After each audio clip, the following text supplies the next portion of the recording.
and welcome to another episode of A Podcast. Your host, Stephen Maxted. And today we have Alison Ritchie with us. She is a holistic healthcare professional in the industry. There's a few other things I think we're going to dive into for describing what you do, Alison, to we'll call it the everyday person, but I'm excited to have you on the show. I know we had a couple minutes before here chatting. And as we met, even texting online, it was just such great energy to chat with you. You can really see that on your page, on your businesses as well. So thank you for joining us, and excited to jump into it with you today. And why don't you start by telling us a little bit about you, more about you? Yeah, thank you so much for having me. It's an honor to be here. So I'm a holistic enthusiast, all things, health and wellness. I'm an herbalist. I'm a traditional birth and postpartum care provider. I work in the realm of regenerative light therapies, 1 foot firmly in traditional practices in terms of like food and herbalism.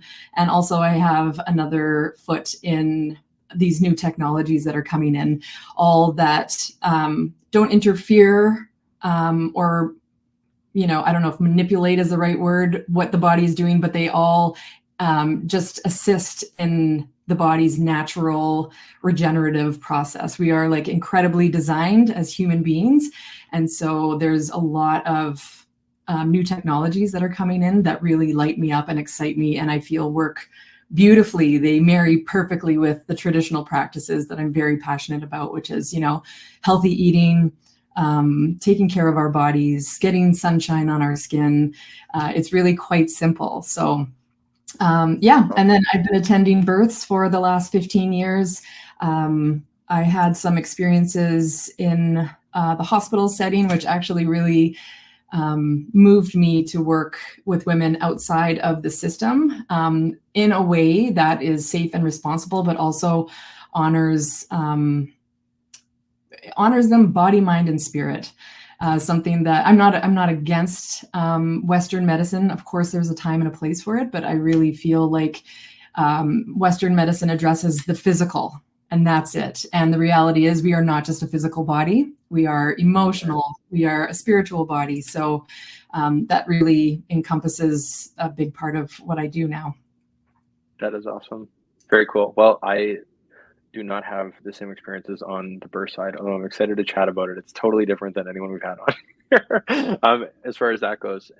And just totally agree with you on, just how incredible the body can be at healing itself though too.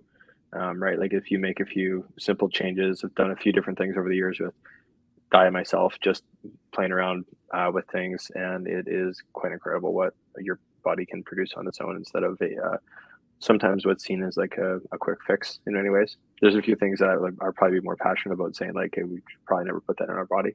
From personal experiences, with injuries, if it's like painkiller related and stuff, it is like a short-term fix of like relief, but that, that's a whole tangent. Anyways, so I'm excited to hear more about this stuff from you. What was really, or I don't know if this is like too much of a personal thing. This is kind of the fun part of not doing the whole background, but what was the kind of like turning point for you to get really involved in the birth side of your business? And is that like a personal experience, or did you work in hospitals with, whatever detail is like, to share there? I don't want to put you on the spot too much. It's all good. I've spoken about this quite a bit, so it's all good. The catalyst that really, put me into this whole world was my pregnancy experience with my son, and then actually having a very traumatic birth in the hospital setting with my son. And it was horrendous. And, physically I was struggling to heal, but also spiritually and emotionally, and it just woke me up in a way that I realized like, this cannot be the way that babies are being born. Like, what is going on here? And right.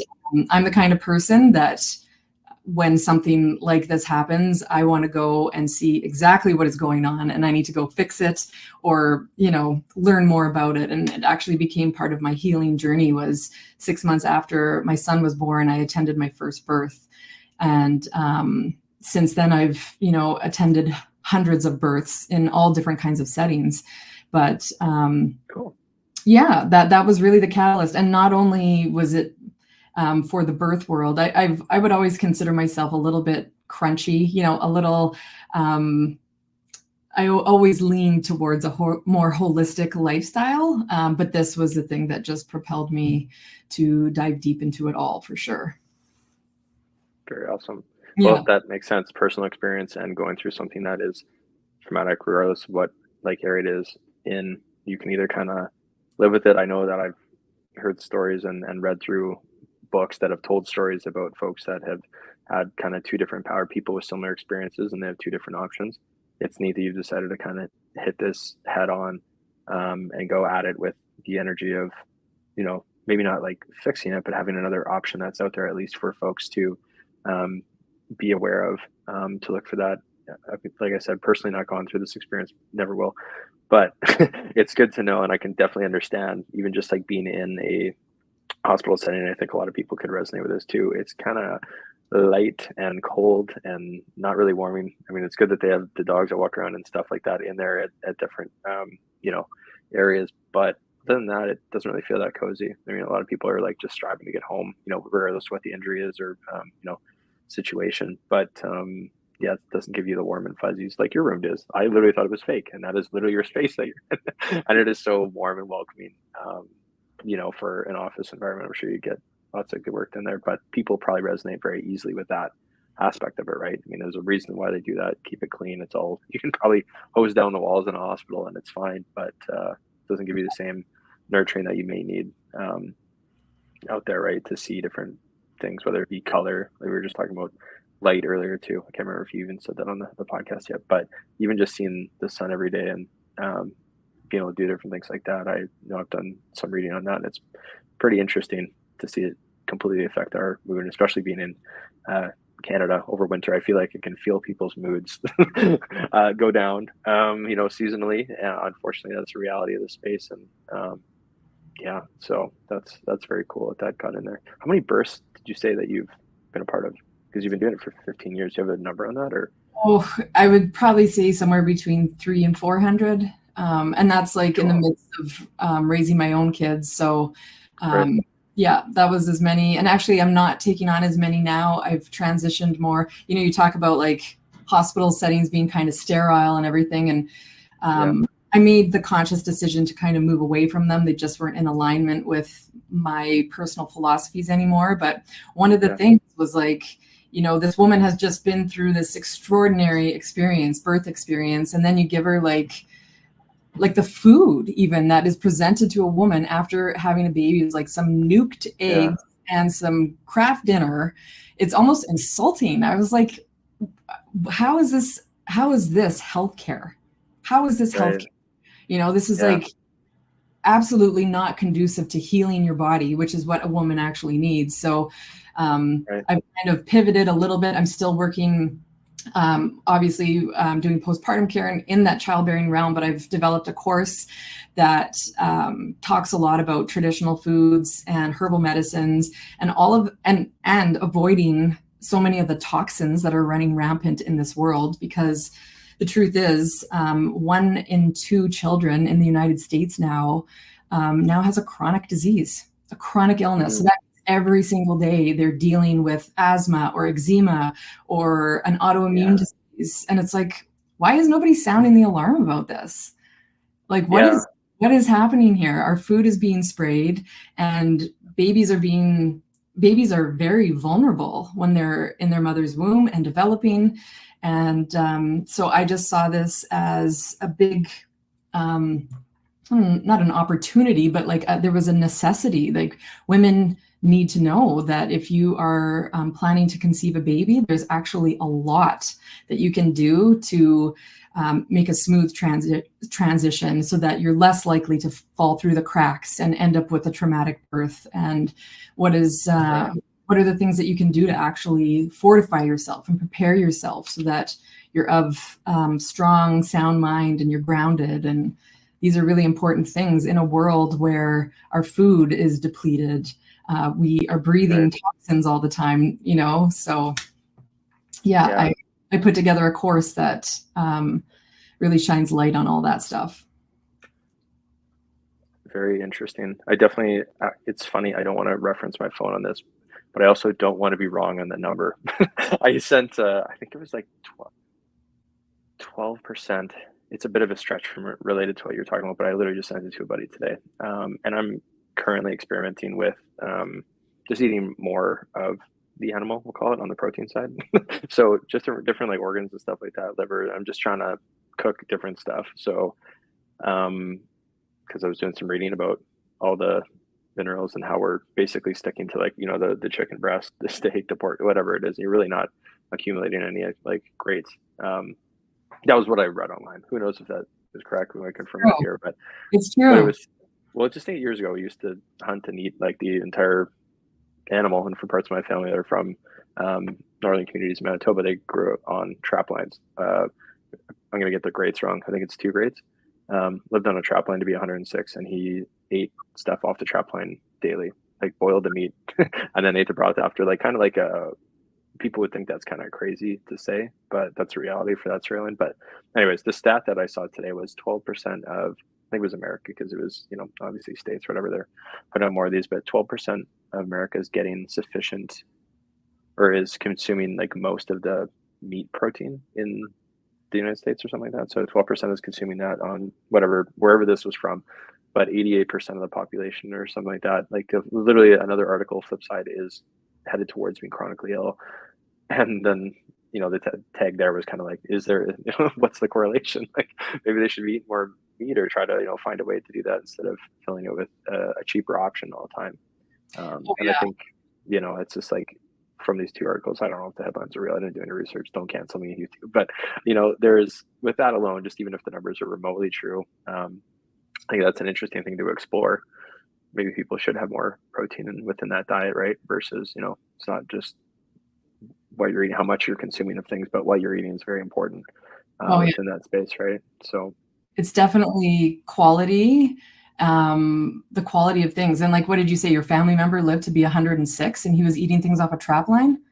I mean, yeah, we got a few centennials in the family, so genetics is hopefully helping with that side of things. But yeah, he would be 106 as the story goes. I wasn't around for that time, so I have to take that with what I've been told. So I'm a big advocate for, they call it like eating nose to tail, eating the whole animal. And actually, the yeah, further we've gotten away from this, the sicker people have gotten. The idea that true. like white chicken breast is somehow healthier than like a grass-fed beef liver is crazy.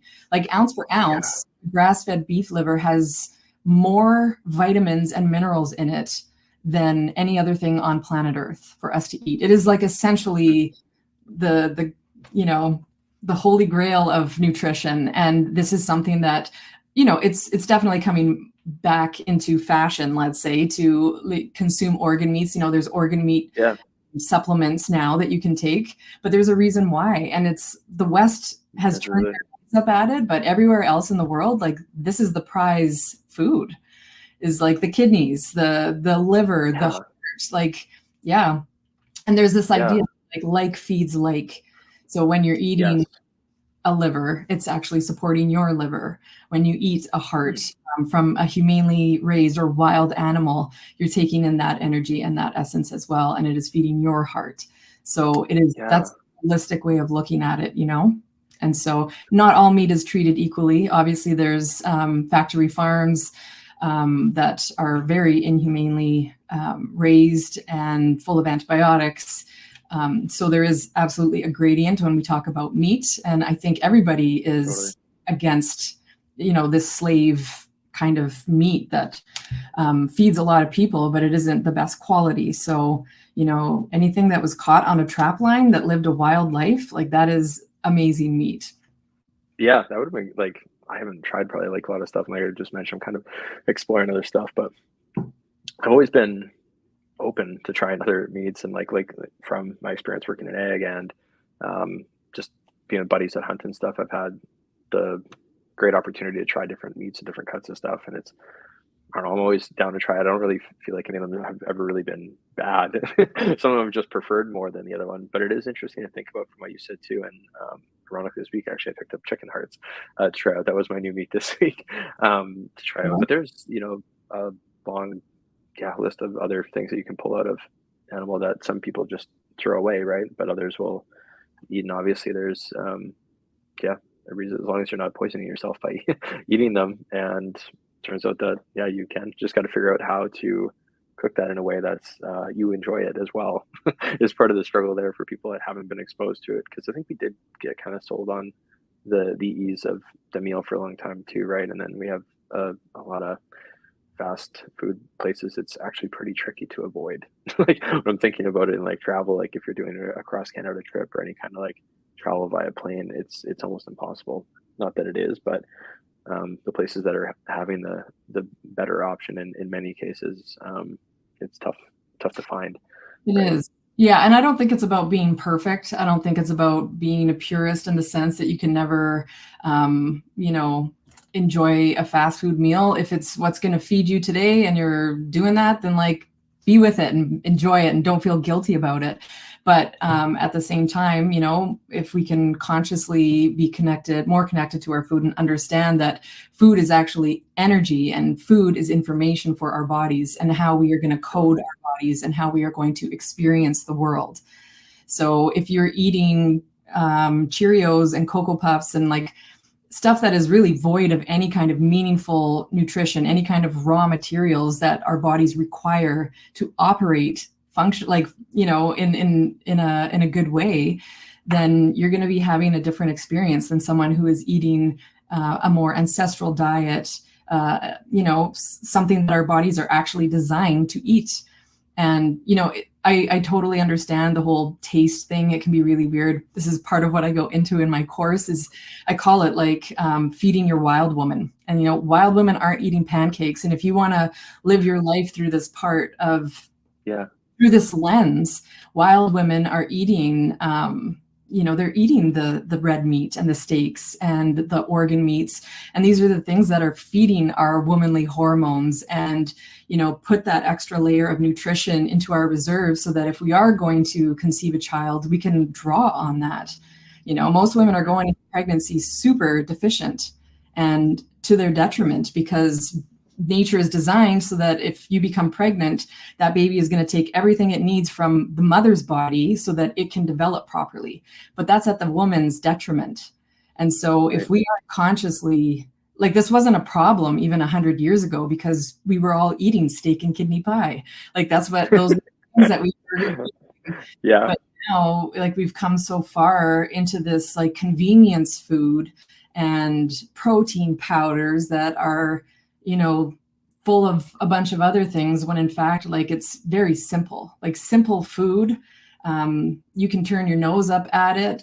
Not you, but just we yeah, as yeah. No, it's a yeah, we society can. can turn our Yeah, nose up at it, but it is, it's the sustenance that actually leaves a legacy of generational health for our children.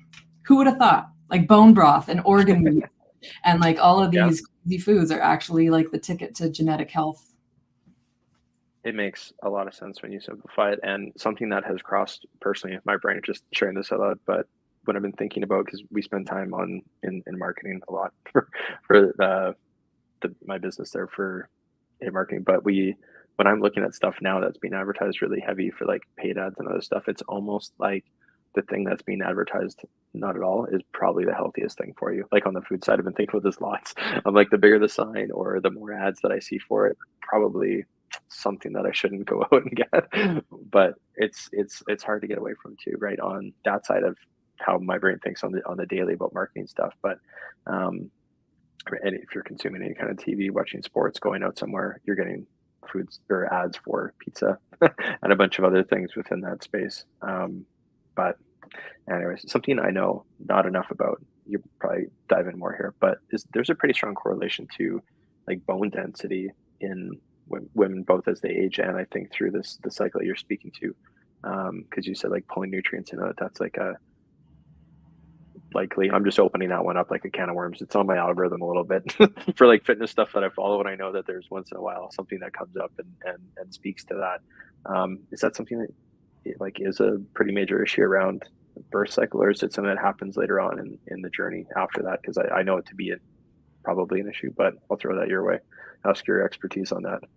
Yeah, well, actually, like a lot of women, after they have babies, they notice that they start getting cavities. So in their skeletal system, we store tons of minerals in the skeleton, right? And I'm Yeah. going to be 43 this year.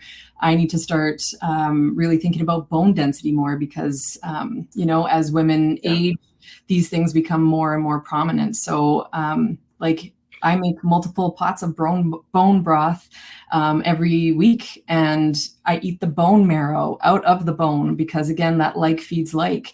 And while that may seem crazy to people, it's um, part of my story actually is I went through a huge depletion after having my daughter, and I ended up with adrenal fatigue and metabolic issues, which, like, my blood sugar was going like this. Basically, I was pre-diabetic and my hair was falling out. I felt like there was rapid aging going on. It was really scary, and I hit rock bottom, and I realized that nobody was coming to save me, and I wasn't into like just popping a pharmaceutical, and like that's not the answer in my book. And so I began this real hero's journey with food and herbal medicine, and I built my body back up from the ground up, and it required persistence and dedication and consistency and a Right. devotion to like building my frame back, building my muscles back, building my brain back. And I did Totally. through eating whole foods and herbal medicines and just flooding my body, like flooding it with so much nutrition until it was like, okay, we have the things we need. Let's start functioning properly again, because it was just a train wreck. I was a dumpster fire. That's very interesting. How long did that journey take? Because I've kind of said something like this a lot before, like 200 days of bad habits doesn't get fixed in 30. But No. I'm not saying it was a bad habit in this case, but like, you know what I'm saying in terms of like that reset there. But how long did that really take when you mentioned consistency? Because that sticks out as like a huge like green flag when you say that. When people come up with the overnight fix stuff for me, ads, whatever, I'm like, good luck. That's Yeah. probably not working, right? Like that's going to be a quick sale, flash in the pan, you know, Yeah. counter appliance style thing that you'll have for a year, and then it'll collect dust energy, around that, whatever the topic is. But Yeah. No, yeah, I thought going into my pregnancies, I thought I was healthy. I thought I was like eating the right things. But, just as healing doesn't happen overnight, decay and disease doesn't happen overnight. And I'm a child of the right. 80s. I grew up eating like Frosted Flakes and Shreddies and all of these like cereals and packaged dinners. And not like that's just the way it was then. It's not like, 100%. you know, say Yeah. anything negative about my parents raising me, but just that's the way it was in the 80s. And so you see, like, going through the first rite of passage when women start menstruating, that's like you require a lot more nutrition in those times. And so I wasn't getting that. And not only that, I was vegetarian. So I was like completely missing a whole food group besides some Yeah. eggs. Um, and so, like, it had been decades, literally decades of this, working my way into disease. And then you get pregnant with one child and you breastfeed. And then I got pregnant with another child and breastfed. And it's like you can kind of see how women are depleted. And if you're not consciously on top Right. of putting those nutrients in, you can end up in a pretty scary place. So, to answer your question, how long did it take? I feel Yeah. like I'm still working on it, to be honest. Like, I don't know if it's ever done, but to really get myself out of the ditch, I would say a good 6 months of like to the point where I felt like myself again. Right. Yeah. I that's actually I'm saying that sounds, but it sounds like you said you threw kind of the grocery store at this thing. That seems like almost like a speeded up process. I think for some people it takes almost like a whole year. This is just totally like my observation when people I know of just being social, Steve, and chatting with people about how long some like transitions can take for folks to really like get things back on track if they have fallen up. And when you start to notice over time too, right, as more years are under the belt in general, life stresses that tag on top of people, or the family stresses, different things, job, blah blah blah. Like the just list never stops, right? But Yeah. um, when people do push the reset or hitting that bottom, like you mentioned, I don't think that's very common to being like, okay, now I gotta get back on to where we're at, and feeling better is a huge part of it. looks, if the aesthetic is part of the journey for anyone to like, again, not a fitness expert, but I feel like that comes after, and you're spending way more time on it within that, like you mentioned, consistency, because without that, it's, you can't do it and be in and out of it. um, your body will just go back to whatever you were having before, right? Either cravings for different things. I notice um, personally just cutting out more, or trying to on the sugar front and cutting different things out.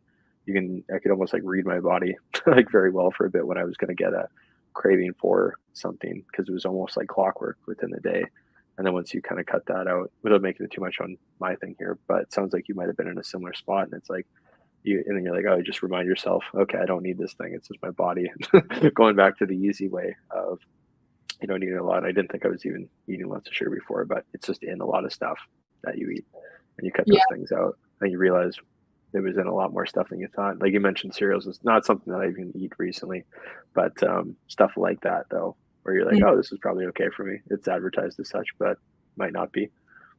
Well, I think it's important to know that the body is very, very forgiving, and the body is always working in our favor. It's never not working in our favor, even when we have uncomfortable symptoms.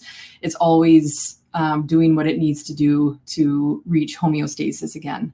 And so I just really was able to tap into how I would feel in my body after I had eaten a nutrient dense meal, and how I felt grounded and my head was clear, and I was very patient and calm with my kids, and my mothering changed.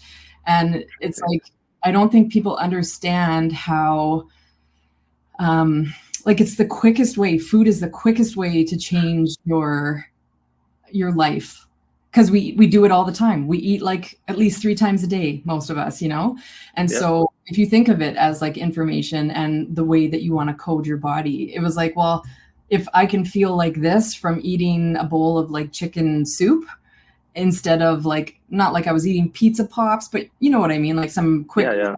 thing, it's like, it's way worth it to me. And so I just stuck with it, and you can simplify it. It doesn't have to be complicated. Like getting enough high quality protein in the morning, like 3 eggs, and actually this may sound crazy, but I eat a can of sardines full of great omegas, and feeds my wild woman, lets me be grounded and have a clear head. And that's worth it to me. And I don't need to have sugary breakfasts anymore. What my body really wants is high quality fat and high quality protein. And I'm trying to model that to my kids too. It's a big part of what I'm trying to undo, because like my husband, his family has a genetic breast cancer gene, and now we know that so much is sorry, he's just snow All blowing. good. It did snow a bit, so Yeah, so much of we're not destined necessarily to our genetics. So much happens on an epigenetic level, so we can influence our health and what gets turned on in terms of disease, and what stays dormant in our bodies can be greatly influenced by what we're eating. So, my mother-in-law died of the BRCA breast cancer gene, and my husband has that gene. And we don't know if my kids have those genes, but I'm doing everything in my power to, explain to them what health looks like, and how you are not a victim, and you have the power and the control to influence the way that you walk through this world, through what you're eating, through what you're taking in visually, through the YouTube crap, through I'm very clear about there's no social media for my kids, and just stuff like that.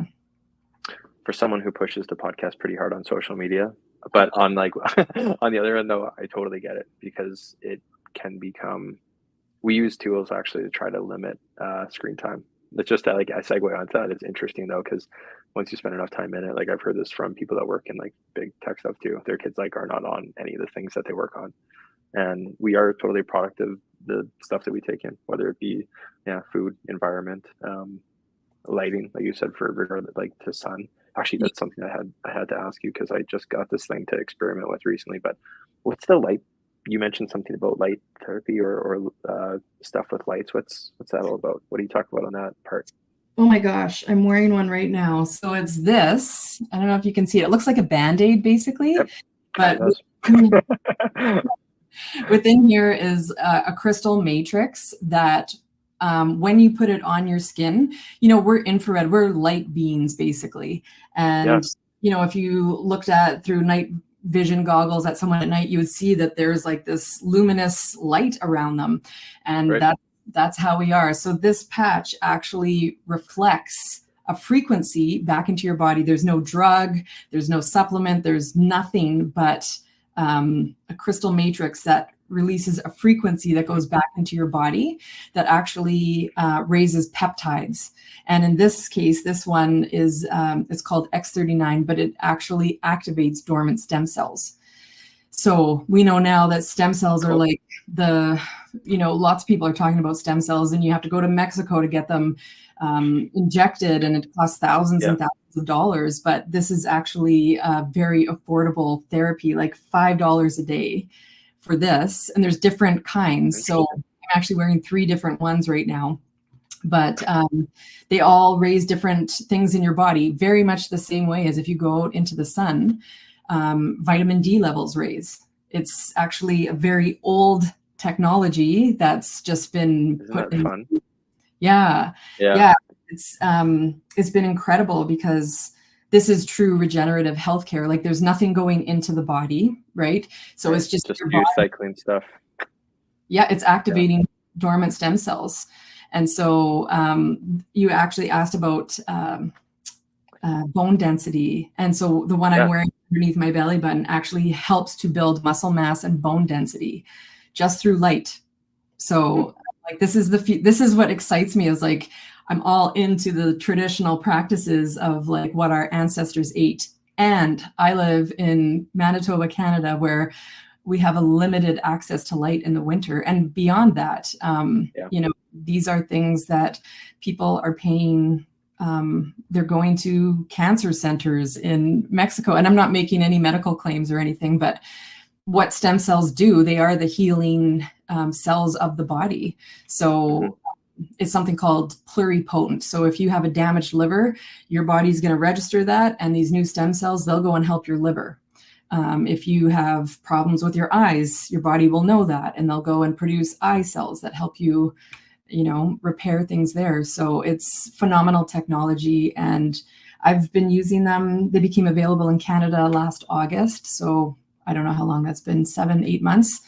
And it's been incredible. Like, it's changed my life. I feel like that has been the next layer of healing for me. I feel like I patched a lot up with food and just my lifestyle and everything, but this was like, okay, now I've reset a third of my genome to a younger state. Like, it's not even anti-aging, it's actually age reversing, which is crazy. So I'm all for it. I want to be a strong body as long as I can. So yeah, absolutely. There's, on the lighter side of things, and we'll revert back to social media kind of in this comment, but there's an account that I came across, and this guy goes and interviews people that are in really good shape, like, and they appear to be like older people. And when he's saying some of this stuff, I'm like, or interviewing these folks, there was a guy on the beach the other day, and I wish I remember the name of the account just for reference sake, but he asked this guy like how old he was, and it was, or however old he was, he works out for like 4 hours a day. He just like walks on the beach, so he's in the sun, he's doing lots of other stuff in terms of like grounding. Like he's out there on the beach barefoot, and we haven't even gone down that path, but I'm sure it's something that you practice.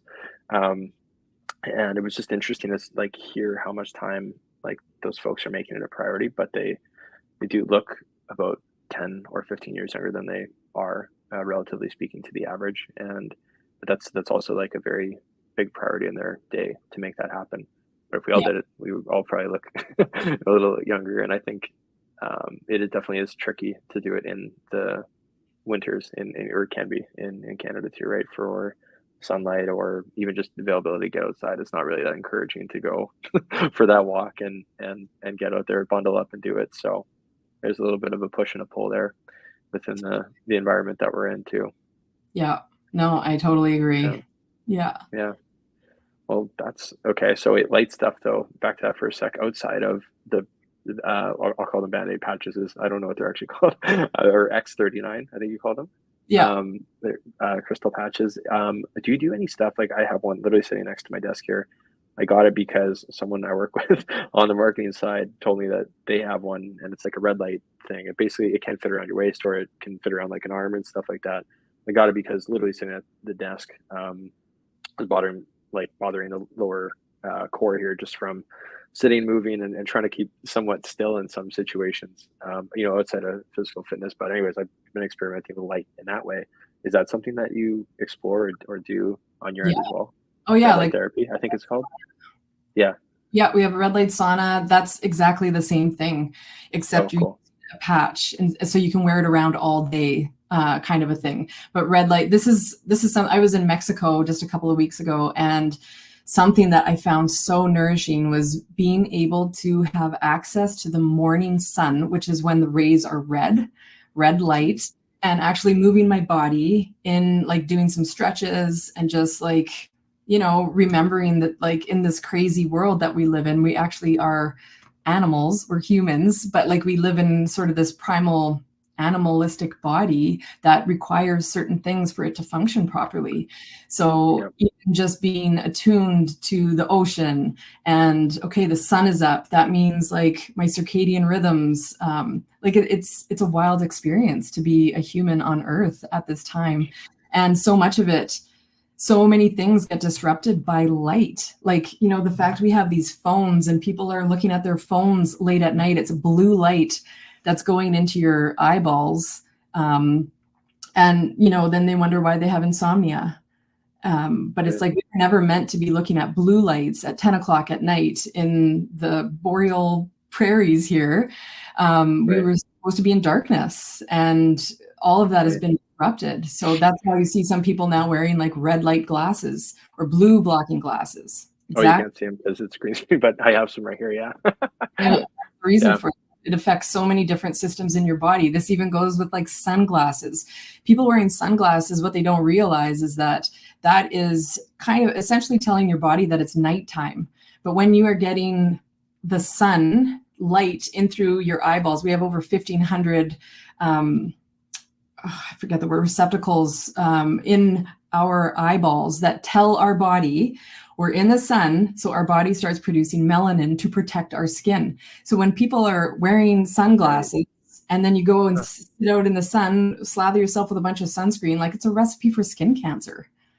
Right. Like, I have heard that before actually about the related to like sunscreen and skin cancer topic. I've heard that. I never realized that the light thing, but that makes a lot of sense. Where yeah.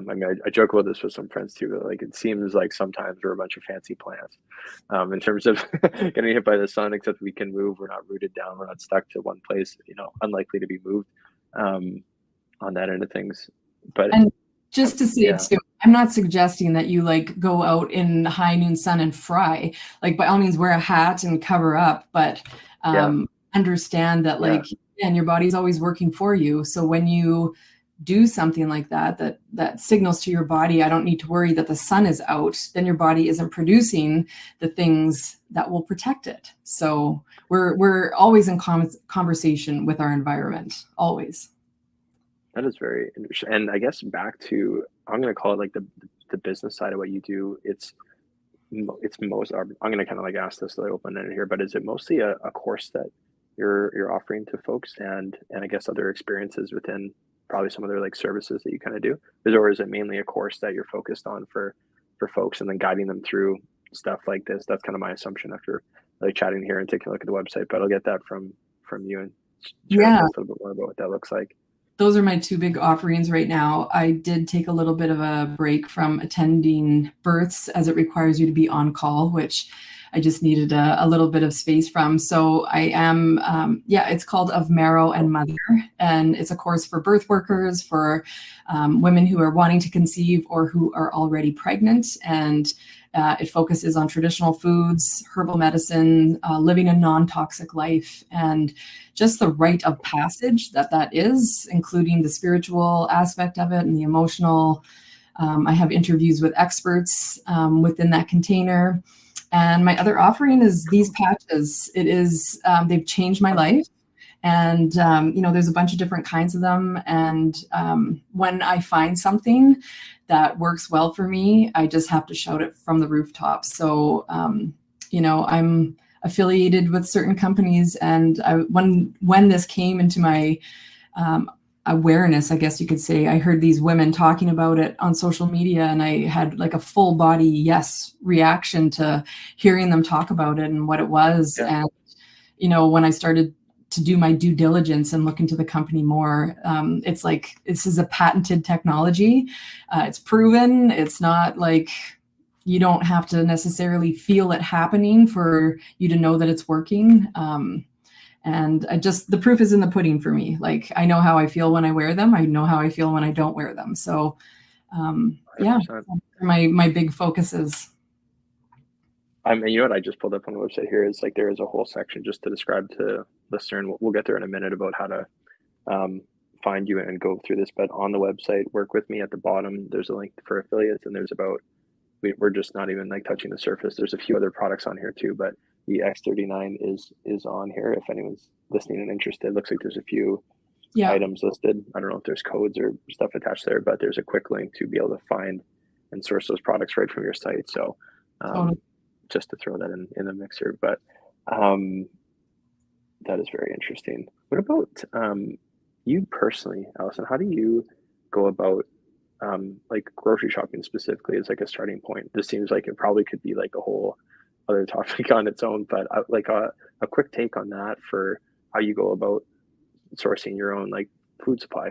Ultimately, like that's kind of like a tough thing. I know sometimes I personally bought direct from farm. I actually had one of the gentlemen on here who I bought meat from for a few years. I used to work on some farms and live on farms for a bit of my egg experiences. So I've kind of gotten some products from there, and then I guess like farmers market, but it is seasonal. And in the winter, I do find it tough, and I'm sure others do too. But I'd love to hear about how you go about selecting where you buy from, given our seasonality, or do you store stuff?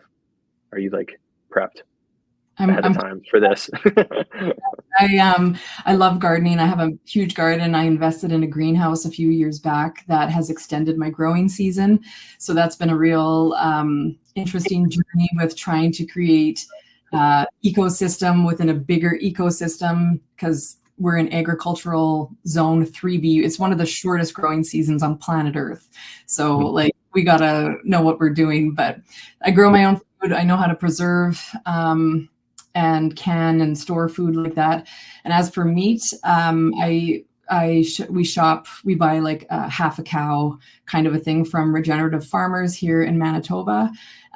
We have chickens, and I shop. Awesome. We have a local butcher, but for sure we go to the grocery store. There are times where we'll go to Costco to get things like coconut oil and the bigger bulk mainstay items that are pretty reasonably cheap. Actually, I don't know if anyone knows this, but Costco is one of the biggest distributors of organic food now.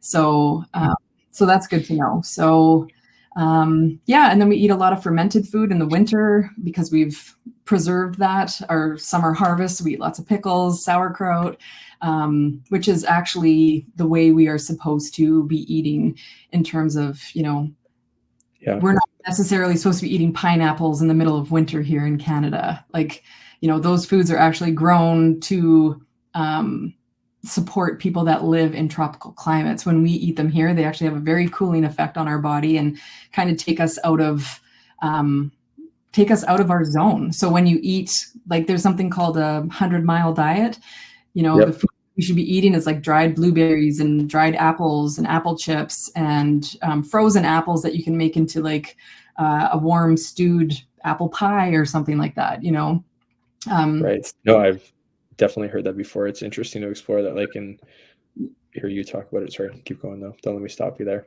Because bananas, like I love bananas too, right? Like it's like a pre-swim thing or some of the training stuff that I do. But I definitely understand it's not local. Like there's nothing, you're not growing a banana within 500 miles probably of where, we're based out of. So I'm not trying to be a purist either. Like I buy bananas. I have a almost 16-year-old son who like, I can't keep him satisfied. He's always hungry. So, for sure he makes, banana shakes with some protein stuff. But like you do what you can, the best you can. And It's not about, like I say, making yourself sick. There's this other side of the health and wellness industry that is also, I think, pathological, where you can get so obsessed and so fixated on doing things right that it actually makes you sick and you're not enjoying your life anymore. So we do what we can, where we can. We don't get obsessed about things. If we go over to someone's house and they're having something that we don't normally eat, we are grateful and we eat it with them, and we are humble and we don't make a fuss of it. We're grateful to share. Part of the medicine of food is breaking bread with people, and Yep. And you know what? I wish I'd said this a couple times in this episode. There's a couple keywords that I was definitely not thinking we were going to go down, but there's a word for what you just described there. Because even if it's something that's hopefully you're not allergic to, but you go to another country in terms of accepting whatever they have to offer there as in a grateful way is, and kind of maybe crossing maybe a dietary restriction that you've just enforced on your own. I'll find it after. I'll send it to you. But that's it's a word that expresses that exact thing, and I think that's super important to know too. Yeah. No one, unless it's an allergy thing, no one really enjoys being with someone who's super fussy for their own thought process kind of thing. I'll say that openly. Everyone at the table is probably thinking the same thing when that person arrives. But everyone has their reasons, and I've done different restrictive diets to kind of do a reset on stomach for a number of years ago, and it was very helpful. But I totally limited myself to a very basic diet to kind of open it back up again. So that's good to hear. You talk about it in just such a easy way to explain to folks hey, it's okay to step outside there, but what we should really be doing is looking at these core areas and focus on some things there. I get and on that line, what's maybe a short snippet of stuff, maybe not stealing it right from the course, but what would be the number one advice thing you would tell someone about trying to reset their diet if they're kind of going through maybe some sugar crashes and stuff you were kind of mentioning? Everyone's different, so this is opening maybe a can of worms for something on that end. We could play it very open and safe there too, but is there something that sticks out to you that's hey, you should look at this one thing to start with? Is just a starting point, because if you try to bite the whole thing, I know intimidation is a huge factor in looking at do these changes to your life, because you see everything online and it's you got to do this long laundry list of changes, and really it starts with one thing. What would that one thing be for you to look at, if there is one thing? It can be a top three if I don't want to pressure you in one, if that is the case, but what does it look like? I think it would be eating a substantial breakfast and a warm breakfast, and eating a breakfast within half an hour to an hour of waking up, to signal to your body that you're not in fight or flight, that your body is being fed, you can rest and digest. This is so important. And I would say this is particularly important for women's health. Often a lot of the studies that are done around things like intermittent fasting are done on men, and men and women are very different biologically. And so this is definitely, geared to everyone, but definitely women. Eating adequate protein and fat in the morning. I think there's this really, there's this thing with women that we need to eat like birds, and we need to be small. And actually what is required for us to have lean muscles and to function properly and all of that requires a lot of food, and a lot of really good food. And if we can focus our mornings on that, this morning I had 3 eggs, I said a can of sardines. I totally understand that not everybody be into that, and some sauerkraut, but I feel great. And I would rather, again, I'm feeding that wild woman, but the next day it could be half a steak and 3 eggs, and it holds me until 12 o'clock, noon, 1 o'clock, and then I can eat again. But this idea, that we need to eat a piece of bread with some butter and peanut butter, and that's going to be the thing to sustain us. Right. It's not. And so then our blood sugar starts going up and down. And this is one of the biggest problems that we see with everybody, but particularly women, is blood sugar up and down crashes. And when we eat things like meat, you almost need to flip breakfast and supper, eat a substantial breakfast. Sometimes I'll eat salmon and a couple of eggs, and it warms your body. It puts you into this great place of being able to burn fuel properly. It just everything. It's a cascade effect. So Right. that's my biggest advice, primarily for women, obviously for everybody. Yes, that's more the focus. Yeah. Yeah. No, I think that's awesome advice. I recently definitely have gone more protein started, but we didn't talk about this from some research and some buddies and stuff. I know, and there's tons out there about intermittent fasting. I've tried some of it. I've done like bigger gaps, like you said too, men, women, different body structure. Like it's probably not created the same thing. I found it kind of neat to do as like an experiment thing, just like push the body a little bit in one way. I've never really done it before. Even just taking like that closing in the gap of time. I don't think it's really for me, like long term, just because I feel like I had too much stuff going on in the day and I'm so active. It's hard to keep the body like nourished if I'm training first thing in the morning. Like we do like cycling and triathlons and stuff, and I like doing jujitsu too or whatever when I can't make it to classes. It's kind of tough to like take that whole break when you're breaking sweats and like you get foggy partway through the day if you're taking that break too. And I just don't think that that's a great thing for me. But maybe other people can do it that are not as maybe active and don't need that stuff during the day. But you see a lot of it online. That's another thing too, right? Like very advertised. And it probably works for some people. Obviously it does, I would hope, for how much they talk about it. But if you look at like what all of that is, like these intermittent fasting and blah, blah, blah, it's actually really getting back to the basics, like you're eating within a certain window of time. And actually that window of time should be in the daylight hours, because in the daylight hours, we produce different hormones, which help us digest properly. So actually every time you're eating, even here, like it gets dark really early in the winter. It's like, so as soon as my kids get home, we're eating our last meal of the day. Sure, they'll have some snacks and stuff like that, but that biggest bulk meal happens at about 4 o'clock because the sun is still up, which means we're getting light in our eyeballs and we're still digesting properly. So you got me thinking now. It's like, and so these fads, right? These like, they're like intermittent fasting. You got to do this. Well, what it actually is just living primally. And like, right. And you're saying maybe even like that window of time, though, should be like midday in theory. Yeah. Versus like holding off until like dinner. Cause that's kind of how a lot of them are set up. Right. Yeah. Like it makes a lot of sense though.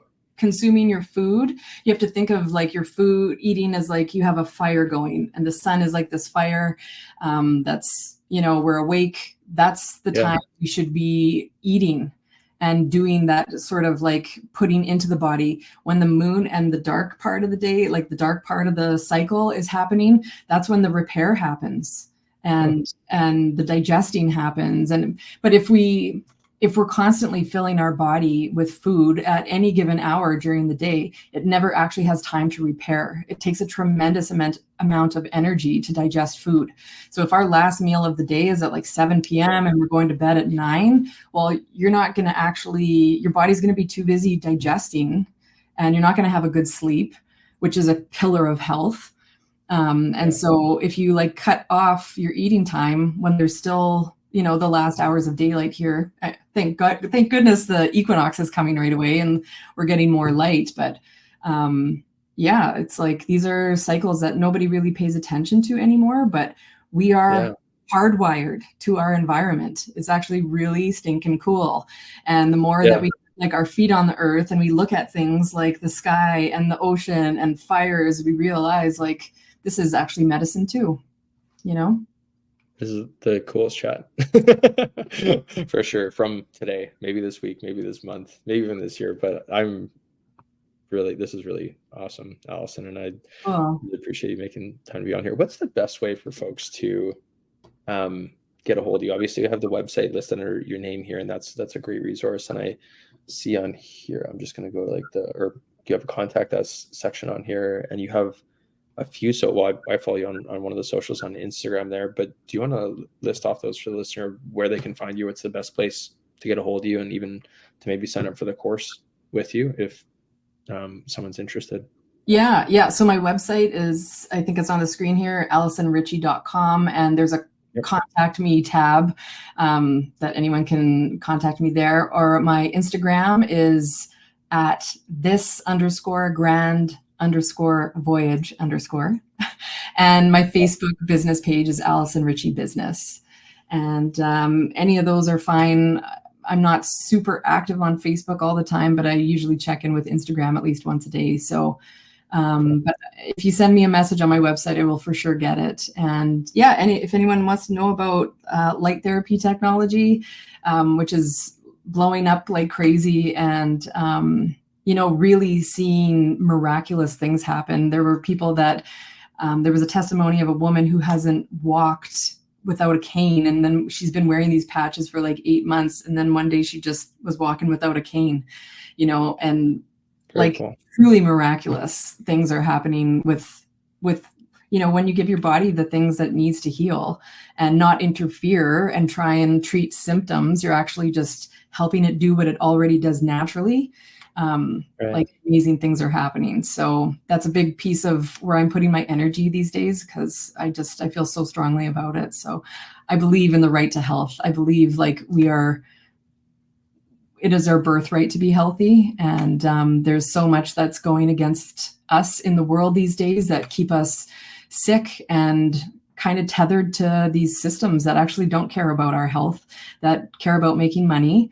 And like I said, there's a time and a place for them if we're in accidents or something like that. But in terms of maintaining our health and taking care of our life force energy, that's up to us. And there's so much that we can do. And I'm here for it. That's awesome. No, this has been great. I'm looking forward already to a 2.0. We're going to have you back on. Not to end this like quickly, but yeah, I think that this is awesome. And I'm sure that there'll be other things on the journey to update, and maybe in a different season, it'd be neat to get you on, like for summer or fall, and we can talk a little bit more about the specifics of that related to health. I think that'd be awesome. Yeah. Thanks for being on today and making time for us. I want to keep everyone on schedule today, so we'll say bye, and we'll chat more soon, Alison. Thanks so much for having me. It's been a pleasure.